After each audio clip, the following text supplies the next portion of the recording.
UPI చెల్లింపుల్లో భారతదేశం ప్రపంచ రికార్డుని స్థాపించింది. ఐఎంఎఫ్ ప్రధానంగా దీనికి సంబంధించి ఇటీవల ఒక ప్రకటన కూడా రిలీజ్ చేసింది.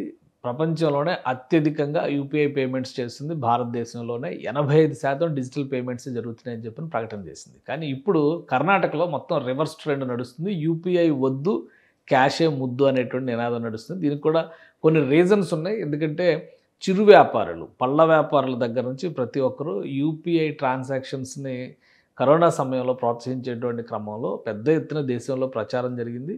సో అన్ని రాష్ట్రాల్లో కూడా పెద్ద ఎత్తున దీనికి సంబంధించినటువంటి చెల్లింపులు జరిగాయి. అయితే యూపీఐ ట్రాన్సాక్షన్స్ని ట్రాక్ చేసి జిఎస్టీ చెల్లింపుల విషయంలో కొందరు వ్యాపారులకు ఇచ్చినటువంటి నోటీసులు, వాటి నేపథ్యంలో కర్ణాటకలో ఇది ఒక బలమైన ఉద్యమంగా రూపుదాల్చడం ఆసక్తికరంగా మారింది. చాలా చోట్ల వ్యాపారులు ఈ క్యూఆర్ స్కాన్కి సంబంధించినటువంటి ఇమేజెస్ పెట్టినవన్నీ కూడా చింపి బయట పడేస్తున్నారు. వాటిని బయట పడేయడంతో పాటు యూపీఐ వద్దు, క్యాషే ముద్దు అనేటువంటి నినాదాన్ని పెద్ద ఎత్తున ప్రచారం చేస్తున్నారు. గత వారం రోజులుగా కర్ణాటకలో ప్రధానమైనటువంటి నగరాలు బెంగళూరు, మైసూరు లాంటి నగరాలు, అనేక పట్టణ ప్రాంతాల్లో కూడా ఈ క్యూఆర్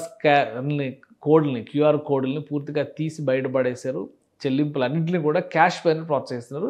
కర్ణాటక ప్రభుత్వం కూడా దీనికి మద్దతు తెలుపుతున్నటువంటి పరిస్థితి ఉంది. ఎందుకంటే యూపీఐ చెల్లింపుల ప్రకారం చూస్తే ఒక సింగిల్ ఎంటిటీ అంటే సొంత వ్యాపారదారు లేదా చిల్లర వర్తకందారు కూడా 20 లక్షల రూపాయల వరకు సర్వీసెస్కి సంబంధించినటువంటి సేవలు అందిస్తే కనుక ట్యాక్స్ పరిధిలోకి వచ్చేటువంటి అవకాశం ఉంటుంది. అలానే ఇతర లావాదేవీలు అంటే ఒక కంపెనీగా రికార్డ్ చేసినటువంటి చిరు సంస్థలకి సంబంధించినవి కూడా దాదాపు 40 లక్షల రూపాయల ట్రాన్సాక్షన్స్ వరకు కూడా ట్యాక్స్ ఎగ్జంప్షన్స్ ఉంటాయి. అయితే అంతకంటే తక్కువ ట్రాన్సాక్షన్స్ జరిగినటువంటి వాళ్ళకు కూడా నోటీసులు వచ్చాయనేది ప్రధానమైనటువంటి ఆరోపణ. బెంగళూరు వ్యాపారులు చేస్తున్నటువంటి చిరు వ్యాపారులు చేస్తున్నటువంటి ప్రధానమైనటువంటి ఆరోపణ. ఇది సరైనటువంటి వాదనే అని బెంగళూరులో ఉన్న కర్ణాటక ప్రభుత్వం కూడా వారి వాదనకు మద్దతు ప్రకటిస్తుంది.